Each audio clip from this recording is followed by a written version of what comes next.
தூதுவிட்டு கவிதைகள் பாடச் சொல்லு. நிலவுக்கு தூதுவிட்டு தீபங்கள் ஏற்றச் சொல்லு. யாரும் இல்லாத ஆள் என்று பூமியில் யாரும் இல்லை.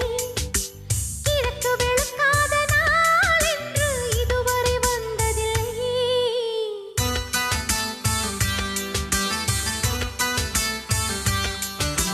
காற்றுக்கு தூதுவிட்டு கவிதைகள் பாடச் சொல்லு. நிலவுக்கு தூதுவிட்டு தீபங்கள் ஏற்றச் சொல்லு.